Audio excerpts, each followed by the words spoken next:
respirasi eksternal, jadi karena ada respirasi eksternal, tentunya nanti akan ada respirasi internal. Nah, yang disebut respirasi eksternal adalah dia itu eh, terjadi difusi gas ya, difusi gas antara udara alveolar dan kapiler paru yang melintasi membran respirasi tadi. Ya, jadi antara alveolar dengan kapiler paru tadi. Jadi ada pertukaran di situ, ada difusi gas ya. Nah, jadi dia terdapat tiga proses, bukan proses, ya, proses. Yang pertama ada pernafasan gitu ya, eksalasi, ventilasi paru-paru, ada difusi gas tadi. Nah, ada pengangkutan oksigen dan CO2 dalam darah. Jadi itu termasuk respirasi eksternal, ya. Nah, oke, ada beberapa kejadian ya dalam respirasi eksternal ini, ada hipoksia dan anoksia.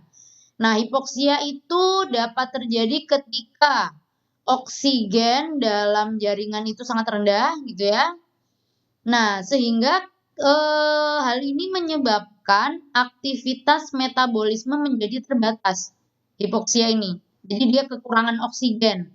Nah, itu bisa terjadi ketika kalian berada di dataran yang tinggi. Jadi misalnya kalian naik gunung gitu ya. Jadi di situ tekanan udaranya eh, rendah gitu ya. Kadar oksigennya juga rendah. Nah, itu bisa menyebabkan oksigen di jaringan rendah. Nah, jadi aktivitas metabolismenya terbatas. Oleh karena itu, ketika kita misalnya naik gunung, itu harus preparasinya harus siap untuk menghadapi hal-hal seperti itu, ya. Nah, kemudian ada anoksia. Nah, kalau anoksia ini dia pasokan oksigennya benar-benar nggak ada.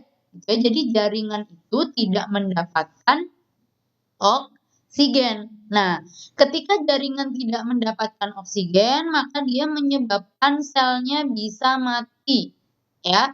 Terutama misalnya sel-sel saraf. Jadi ketika sel saraf itu tidak mendapatkan asupan oksigen, dia bisa mati, gitu ya. Ada istilahnya juga brain dead, gitu ya. Jadi mati otak, gitu ya. Itu salah satunya karena asupan oksigen tidak ada.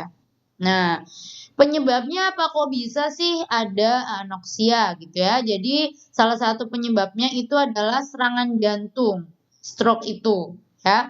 Seperti minggu kemarin saya jelaskan kenapa kok serangan jantung itu bisa menyebabkan kematian mendadak gitu ya. Nah, ini salah satunya. Jadi terjadi anoksia ya, sehingga si jaringan itu tidak mendapatkan asupan oksigen. Tuh. Oke, itu respirasi eksternal.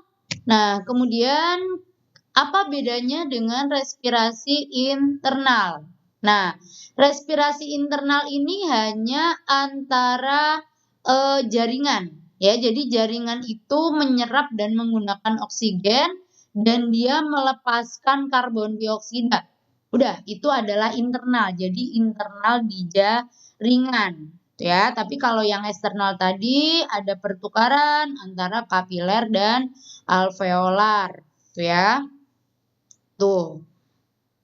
Oke, selanjutnya adalah ini ventilasi paru-paru. Jadi di sini kita membahas tentang apa itu siklus pernafasan. Ya, jadi ventilasi bisa kalian ibaratkan kalian ada jendela, ada pintu, itu ventilasi ya. Jadi keluar masuknya udara. Nah, karena kita ada ventilasi paru, maka keluar masuknya udara dari saluran pernafasan. Nah, ada di sini istilahnya siklus pernafasan. Satu kali siklus itu meliputi satu kali inhalasi dan satu kali eksalasi. Jadi itu adalah satu siklus, ya. Kalian menghirup udara dan mengeluarkan itu satu siklus, tuh ya.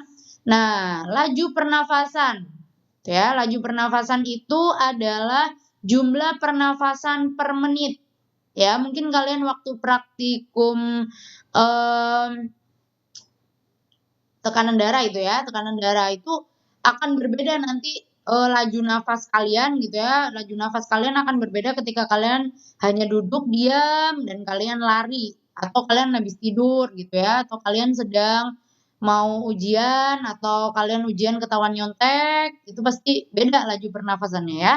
Nah, ini laju pernafasan normal, orang dewasa itu 12 sampai 18 nafas per menit. Sedangkan anak-anak itu dia lebih cepat ya, lebih banyak 18 sampai 20 nafas per menit. Nah, ada ventilasi alveolar, jadi kalau ini ventilasi paru, ini ventilasi alveolar berarti gerakan udara masuk keluar dari alveoli. Nah, bagaimana aliran udara ke paru-paru itu terjadi gitu ya. Jadi bagaimana aliran udara itu terjadi. Nah, udara bisa keluar masuk itu karena adanya gradien tekanan. Jadi nanti di belakang ada dibahas tentang tekanan parsial ya, tekanan parsial yang nanti akan menyebabkan udara itu bisa keluar masuk paru-paru gitu ya, bisa menyebabkan adanya peningkatan atau penurunan volume tekanan darah, gitu ya.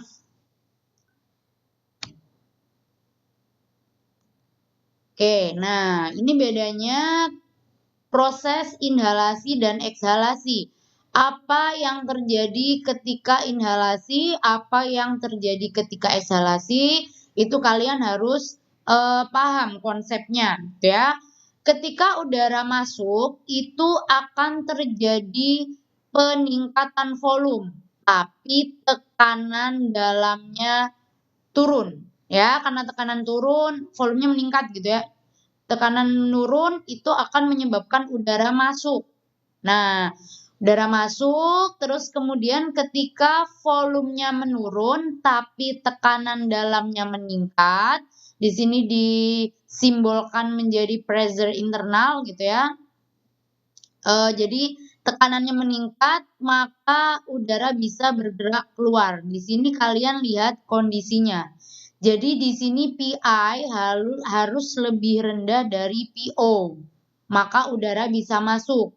Nah, sedangkan di sini PI itu harus lebih tinggi dari PO, sehingga udara bisa keluar. Nah, jadi perbedaannya di situ ya. Nah, itu kalian harus paham konsepnya. Nah, pada akhir inhalasi dan ekshalasi itu sama, PI dan PO-nya sama. Jadi tidak ada yang lebih tinggi atau lebih rendah. Ya, makanya tadi pernafasan berakhir gitu ya. Nah, ini lebih detailnya seperti ini. Ini ketika kita istirahat ya, ketika kita istirahat, ini ketika inhalasi. Nah, jadi udara masuk, maka ini rongga dada mengembang ya. Rongga dada mengembang, volumenya naik, tekanannya turun. Nah, sedangkan pada ekshalasi ketika kita mengeluarkan udara pernafasan, nah di sini mengempis ya, di sini mengempis. Ya, ini kalian bisa bandingkan di sini ya. Nah, bandingkan di sini mengempis, tekanannya itu naik ya, tekanannya naik. Nah, maka dia akan keluar udaranya. Nah, ini kalian bisa harus bedakan dan paham konsepnya ya. Ada 2 jenis mode pernafasan gitu ya. Jadi ada pernafasan tenang gitu ya, atau slow breathing gitu ya, ada yang force atau dipaksa. Nah, apa bedanya? Keduanya ini memiliki kontrol yang berbeda gitu ya. Jadi kalau ketika kita tenang biasa aja gitu ya, dia menggunakan otot inspirasi. Jadi pakai diafragma dan interkostal eksternal. Nah, ekshalasinya bersifat pasif. Nah, ketika nafasnya dipaksa gitu ya, dia justru akan menggunakan otot-otot primer ya dan tambahan-tambahannya gitu ya untuk inhalasi. Nah, sedangkan ekshalasinya pada nafas yang dipaksa ini dia itu bersifat aktif.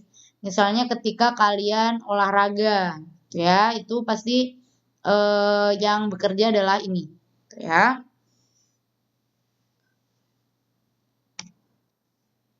Oke, selanjutnya adalah volume dan kapasitas paru-paru. Di sini ada beberapa istilah, kalian pernah pelajari itu di SMA ya.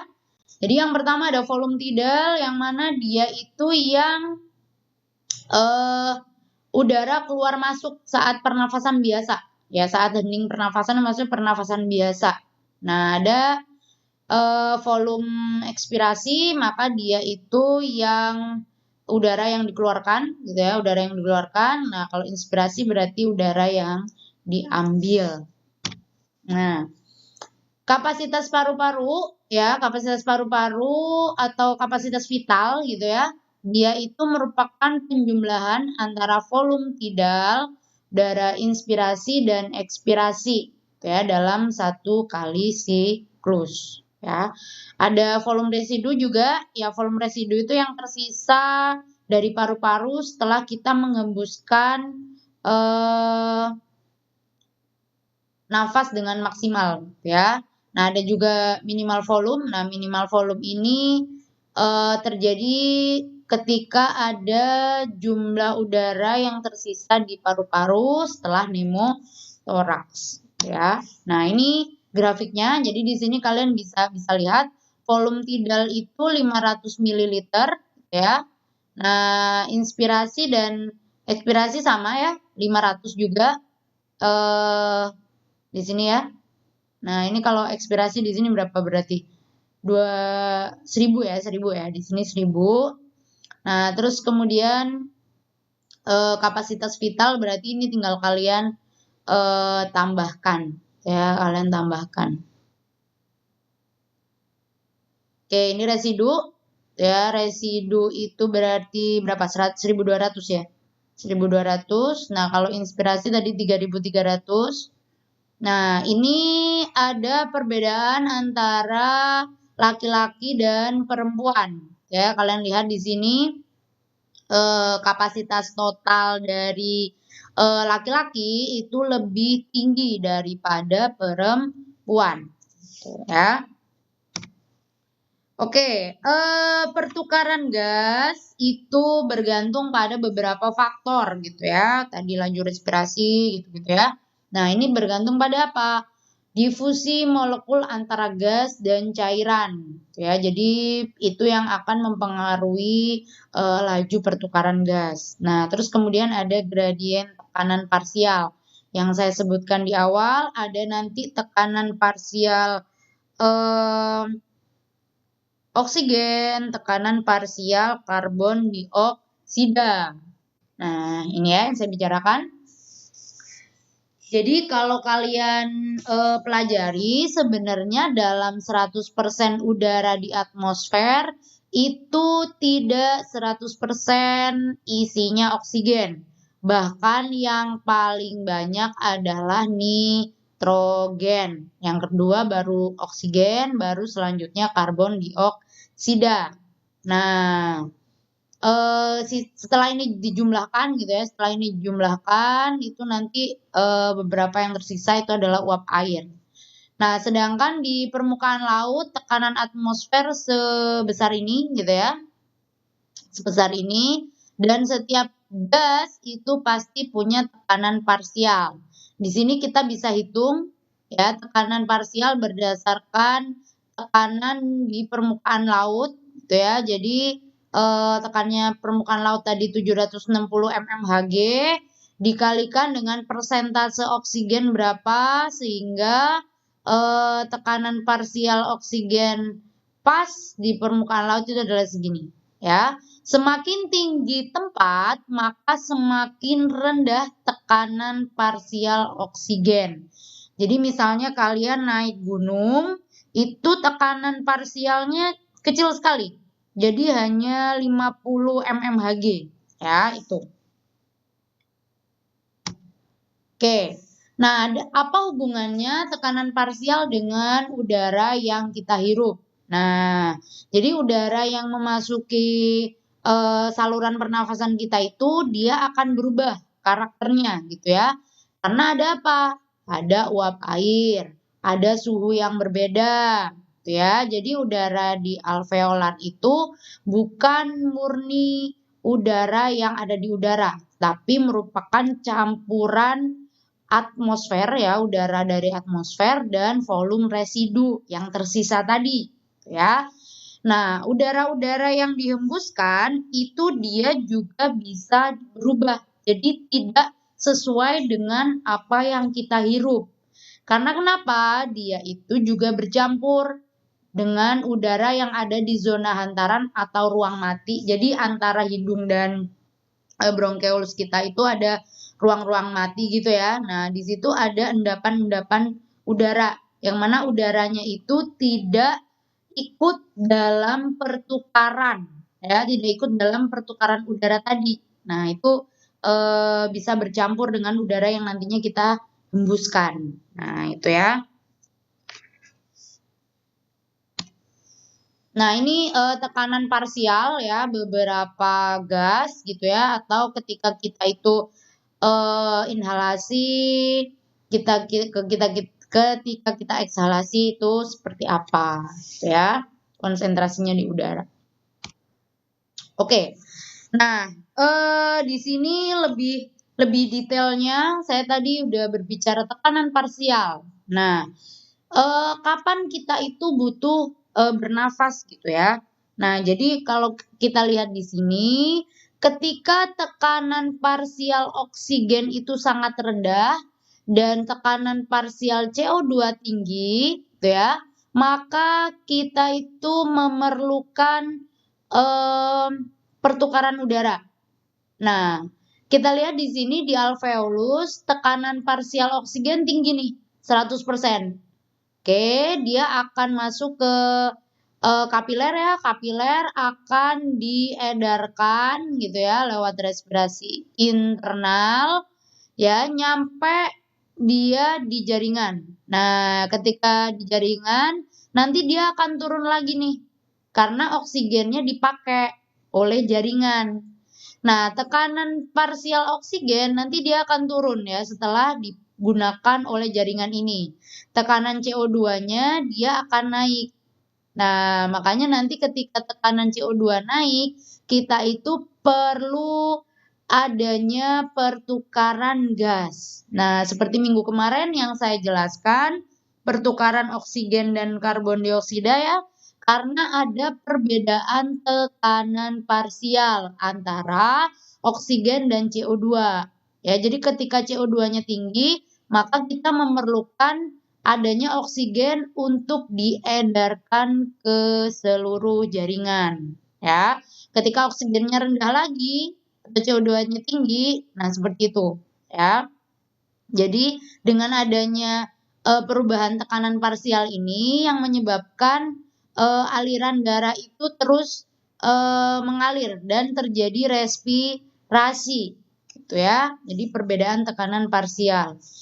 Nah, tekanan parsial 100%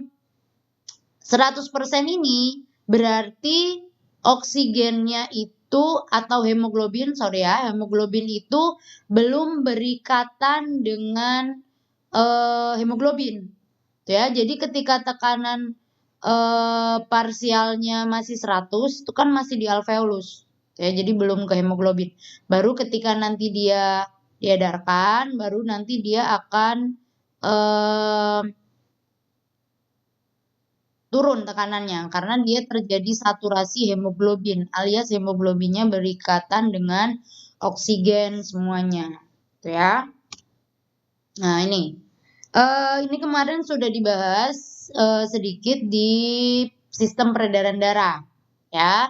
Yang mana di situ juga dijelaskan oksigen dan karbon dioksida itu kelarutannya terbatas di dalam plasma. Nah, ketika jaringan membutuhkan lebih banyak oksigen dan dia itu harus menghilangkan CO2. Nah, itu nanti apa yang terjadi?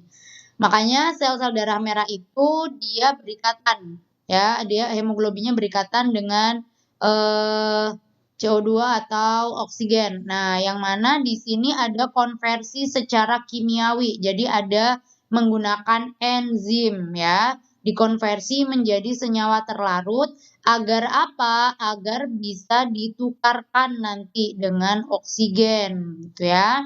Tuh, dan ini reaksinya bisa reversible alias bisa bolak-balik ya. Nah, ini contohnya ya. Kita mulai ke transport oksigen dulu. Ya, transport oksigen kita lihat dia hanya 1,5% yang dia itu diangkut dalam bentuk terlarut di plasma. Sedangkan sisanya kemana? Sisanya itu dia terikat pada situs pengikatan besi atau Fe ya pada struktur hemoglobin. Nah, jadi ini ya strukturnya. Ini bisa terjadi reversible alias bolak-balik ya. Nah, kapan hemoglobin itu melepaskan oksigen gitu ya? Kapan dia harus berikatan? Nah, itu tentu dipengaruhi oleh beberapa hal ya. Yang pertama ada tekanan parsial jaringan, ada pH dan suhu. Nah, ketika tekanan parsial dan pH rendah dan ketika posisinya itu suhu tinggi, maka akan terjadi peningkatan pelepasan oksigen. Ya. Jadi seperti tadi kalian lihat di gambar ini ya. Nah, ini.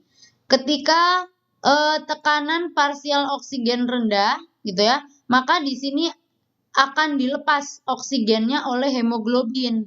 Ya, akan dilepas di sini. Gitu ya. Ketika pH rendah juga, kemarin kalian belajar tentang kurva saturasi oksigen gitu ya. Ya, jadi di situ ada pergeseran pH. Pergeseran pH akan mengakibatkan pelepasan oksigen gitu ya oleh hemoglobin. Nah, makanya kenapa kemarin yang ditanyakan kalian ya, tanyakan Putri Gita kalau tidak salah, itu kenapa kok ketika pH-nya turun, dia akan mengakibatkan oksigennya itu ke jaringan gitu. Kenapa dia kok bisa transport ke jaringan gitu? Karena ketika pH rendah, maka akan terjadi pelepasan oksigen oleh hemoglobin gitu ya. Makanya si oksigennya nanti akan menuju ke jaringan ini gitu ya. Oke. Nah, itu transport oksigen. Nah, bagaimana dengan transport karbon dioksida? Nah, kemarin sudah dijelaskan pada sistem peredaran darah ya. Jadi karbon dioksida itu diangkut dengan 3 cara. Yang mana persentase paling banyak adalah dia itu dalam bentuk ion bikarbonat diangkutnya. Ya. Yang larut sangat kecil sekali ya, seperti yang kita ketahui tadi kalau oksigen 1,5%, CO2 itu 7% gitu ya. Nah, sisanya kemana? Sisanya dia itu 23%-nya akan terikat ke hemoglobin gitu ya. Dia terikat di bagian globin dari hemoglobin itu sehingga bisa membentuk karbominohemoglobin. Nah, sebagian besar dia itu diangkut dalam bentuk ion bikarbonat ini ya. Dan ion bikarbonat ini terjadi reaksinya itu di sel darah merah. Ya, dia dikonversi oleh namanya enzim karbonik anhidrase. Nah, ini reaksinya juga bisa bolak-balik ya. Nah, ini nanti dia bisa larut nih. Nah, ini bisa larut, bisa jalan-jalan ini nanti untuk pertukaran. Nah, ini ya. Jadi ini CO2 berdifusi dulu ke peredaran darah gitu ya. Yang di plasma mah tetap ya, dia tetap beredar di plasma. Nah, dari 93% yang tersisa ini 23% berikatan dengan hemoglobin ya, HbCO2. 70%-nya dia akan dikonversi oleh karbonik anhidrase. Nah, sehingga dia akan menjadi ion bikarbonat. Nah, ion bikarbonat ini bisa jalan-jalan di plasma, bisa larut gitu ya. Tuh, dengan adanya pertukaran antara HCO3- dan Cl. Nah, ini resumenya ya, resume dari pertukaran gas di dalam darah. Ini kalau kalian lihat, pertama oksigen masuk ke darah gitu, ada di plasma juga. Dia berikatan dengan hemoglobin. Terus kemudian ketika tekanan parsial di sini rendah, maka oksigen akan masuk ke jaringan, ya. Kemudian jaringan melakukan metabolisme aerob. Dia akan menghasilkan CO2. Nah, CO2-nya kemudian akan berdifusi ke plasma. Kemudian ada juga yang dia itu berikatan dengan hemoglobin dan dibentuk HCO3-. Dan begitu seterusnya, maka ini nanti akan dibawa dan ditukarkan oleh ditukar dengan oksigen gitu ya, dan begitu seterusnya. Ini adalah siklus bagaimana oksigen itu diambil dan dia dikirimkan, dialirkan ke jaringan. Oke, jadi ini siklusnya ya, ini resumenya. Oke. Oke, selanjutnya adalah bagaimana respirasi itu dikontrol gitu ya. Yang jelas respirasi itu dia dikontrol bisa secara lokal ataupun yang dia dikontrol dengan saraf pusat gitu ya. Nah, kontrol lokal dari respirasi ini dengan apa? Jadi dia itu adanya peningkatan aktivitas jaringan perifer ya. Dengan aktivitasnya semakin banyak, maka dia akan menurunkan tekanan parsial oksigen di jaringan tersebut. Nah, tekanan parsial oksigen turun, tekanan parsial CO2 naik. Nah, yang menyebabkan hal ini si oksigennya bisa berdifusi ke dalam sel dan CO2-nya keluar. Nah, itu lokal ya. Jadi di jaringan, antar jaringan. Nah, ada juga matching atau kecocokan ventilasi perfusi paru-paru. Nah, ketika di bagian alveolar kapiler itu parsial oksigennya rendah, tekanan parsial oksigennya rendah ya, maka dia bisa menyebabkan otot-otot sprinter, kemarin udah belajar ya, otot sprinter itu dia mengerut. Nah, jadi terjadi aliran darah ke lobus paru-paru, ya, yang PO-nya lebih tinggi, ya, yang tekanan parsialnya lebih tinggi. Nah, sebaliknya ketika tekanan udara di bronkeolus CO2-nya tinggi, maka akan terjadi dilatasi, ya, alias si sprinter ini dia akan relaksasi gitu ya, relaksasi. Nah, ketika rendah mereka akan berkontriksi. Nah, itu jadi alirannya dipengaruhi oleh adanya ventilasi paru-paru juga. Kemarin ini juga ditanyakan tentang sprinter. Kapan dia berelaksasi dan kapan dia berkontraksi. Ternyata di sini dia dipengaruhi oleh tekanan parsial oksigen dan CO2. Ya, jadi nyambung dengan peredaran darah kemarin gitu ya. Kenapa dia harus mengerut? Kenapa dia harus dilatasi? Nah, itu kalian hubungkan konsepnya di situ, ya. Nah, jadi di sini bisa kita simpulkan di kontrol respirasi lokal ini. Ketika oksigennya turun, maka arteriol itu dia akan menyediakan atau membuat si kapiler paru-paru ini untuk berkontraksi, ya, sehingga ada aliran darah di situ. Ada aliran darah yang kaya akan oksigen. Nah, ketika CO2-nya tinggi, ya, maka dia akan menyebabkan bronkeolusnya itu berdilatasi, ya, sehingga ada pertukaran antara CO2 dan oksigen, ya.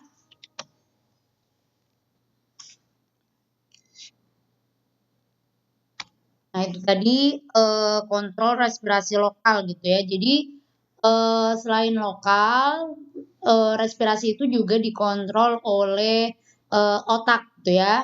Yang mana ada kontrol secara sadar dan tak sadar. Nah, secara sadar itu dia dikontrol oleh bagian korteks cerebral gitu ya. Nah, sedangkan yang bagian tak sadar itu dia dikontrol di bagian medula oblongata gitu ya.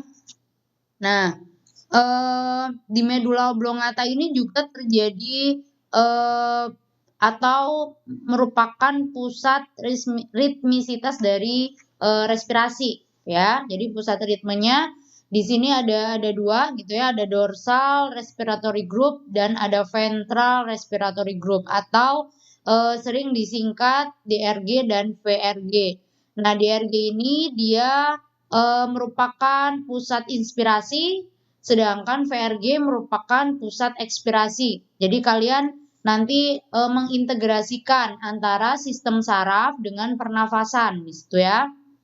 Nah, ada pons ya, pons Farrelly namanya. Jadi di situ ada sepasang inti yang dia bisa, menyesuaikan respirasi dalam merespon emosi atau pola bicara. Jadi misalnya ketika kalian, bicara biasa saja atau ketika kalian marah gitu ya, nah itu dia dikontrol oleh bagian, pons ini, gitu ya.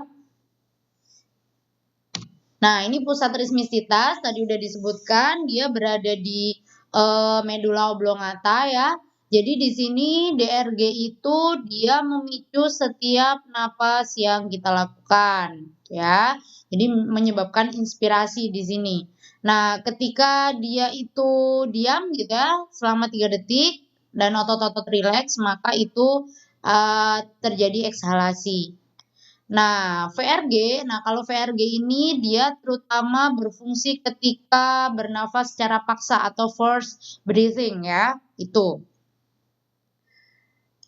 Oke, nah di sini ada penjelasan lebih detail ya. Ini pernafasan biasa, pernafasan tenang gitu ya. Di sini dia pernafasan yang dipaksa gitu ya. Misalnya ketika kita exercise. Nah, di sini bagaimana terjadinya itu diatur oleh DRG ini ya, DRG. Nah, di sini mulai ada VRG yang mengatur. Nah, di sini kalian lihat di sini inhalasinya 2 detik gitu ya, ekshalasinya 3 detik.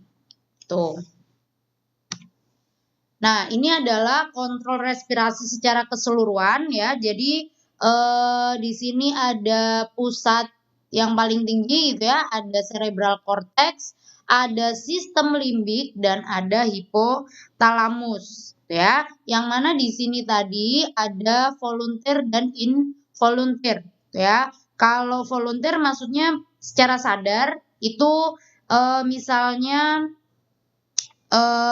ketika kita itu berbicara atau bernyanyi gitu ya, pasti di situ, pernafasan kita atur ya, pernafasan kita atur. Nah, tapi, mmm, ada juga dia respon secara, involunteer gitu ya.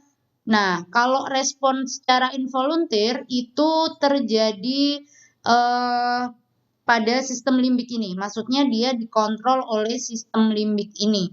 Nah, sistem limbik ini, dia secara involunteer mengaturnya. Nah, itu terjadi ketika kapan, gitu ya, diaturnya ketika kapan, ketika kita marah misalnya. Ketika marah biasanya kan sampai ngos-ngosan gitu ya. Nah, itu karena kita sebenarnya nggak sadar, kita dikontrol oleh sistem limbik ini, sehingga sistem pernafasan kita jadi semakin cepat gitu ya ketika kita marah. Nah, itu. Nah, jadi, kontrol ini nanti dia akan, berefek atau berpengaruh pada daerah pons ini, jadi pada batang otak ya, pangkal otak ini. Nah, di sini ada kemoreseptor juga. Nah, kemoreseptor itu dia yang mengatur, kontrol respirasi secara kimiawi, misalnya tekanan parsial oksigen, tekanan parsial CO2, kadar pH pada arteri. Nah, itu adalah faktor-faktor, kimiawi ya, faktor-faktor kimiawi. Jadi yang ada di kemoreseptor ini, gitu ya. Nah, ada juga, mengatur bagian refleks, gitu ya. Jadi kalau misalnya kita lihat di sini dia ada bagian spinal cord juga. Dia itu juga mengatur refleks-refleks gitu ya. Jadi refleks itu ada inflasi, deflasi gitu ya, termasuk juga kimiawi ini masuk ke, refleks gitu ya. Jadi banyak hal yang mengatur, pernafasan kita gitu ya. Ketika kalian perhatikan di sini, eee Panah merah itu dia akan menstimulasi ya, sedangkan panah biru dia akan menginhibisi. Nah, jadi di sini ada stimulasi, ada inhibisi gitu ya. Kapan kita itu bernafasnya cepat banget, kapan kita bernafasnya panjang, pendek. Nah, itu tergantung pada beberapa respon yang kita terima ya, yang diterima oleh bagian kontrol dari respirasi ini, gitu ya. Tuh, jadi di sini ada 3 ya. Ada higher center, kemoreseptor, ada ritmisitas atau pusat ritmisitas, gitu ya. Oke. Sekarang pertanyaannya seperti ini, apakah pernafasan kita itu berubah seiring usia, gitu ya. Jadi misalnya ketika kita sebelum lahir bagaimana, setelah lahir bagaimana, atau setelah dewasa dan menua itu seperti apa, ya. Jadi yang jelas, pasti akan ada perubahan dalam, pernafasan kita gitu ya. Nah ini ya, jadi ketika kondisi, sebelum lahir itu resistensi arteri paru sangat tinggi, jadi hambatannya sangat tinggi di situ. Nah tulang rusuknya tertekan karena kita berada dalam, satu ruang yang kompak gitu ya di dalam, mmm, kandungan ibu itu gitu ya, dan alveolinya masih dipenuhi cairan, gitu ya. Jadi belum kita kan bernafasnya masih masih ikut ibu gitu ya, maksudnya bukan menggunakan nafas kita sendiri, bukan menggunakan saluran pernafasan kita sendiri gitu ya, bukan menggunakan hidung gitu, bukan ya. Jadi kita masih bergantung pada ibu kita. Nah, setelah lahir bagaimana? Setelah lahir makanya akan terjadi pernafasan gitu ya. Pernafasan berarti paksa untuk bernafas sendiri. Jadi bagaimana bayi itu ketika dia lahir, udah langsung menangis gitu ya, dengan nafasnya yang kenceng, yang cepet banget gitu ya, karena dia itu, bertujuan untuk mengisi paru-parunya dengan udara. Karena awalnya itu kan dia, berisinya cairan gitu ya, alveolinya. Nah, sekarang dia pengen menghilangkan semua cairan yang ada di, paru-paru tadi gitu ya, dia dengan, bernafasnya dengan kencang gitu ya. Makanya tadi laju pernafasan pada anak itu sangat tinggi daripada orang dewasa. Nah, ketika si cairan-cairan itu tidak keluar gitu ya, tidak keluar sepenuhnya, itu yang bisa menyebabkan pneumonia gitu ya. Jadi ada penumpukan cairan di situ, gitu ya. Nah, di sini dia mulai terbuka alveolinya, terus kemudian dihasilkan surfaktan juga tadi ya. Dia yang akan menstabilkan alveoli tetap terbuka, gitu ya. Jadi hal-hal yang menghambat ini tadi, menghambat misalnya alveoli terbuka, cairannya berpindah atau keluar, itu bisa menyebabkan sindrom, gangguan pernafasan pada bayi yang baru lahir. Jadi itu biasanya, masalah yang umum dihadapi gitu ya, tuh. Nah bagaimana setelah, kita tua gitu ya, misalnya ada, dibandingkan nih antara anak yang ABG, orang dewasa dan orang tua. Otomatis ketika usia mengalami penuaan gitu ya, semakin tua, semakin bertambah usia, maka, sistem pernafasan itu mulai kehilangan efisiensinya, ya. Karena apa? Misalnya jaringan elastis dia mulai melemah, kapasitas vital paru-paru yang tadi strong gitu ya, yang tadi banyak, tinggi gitu ya, misalnya di cowok sampai 6.000, nah itu mulai menurun kapasitas vitalnya.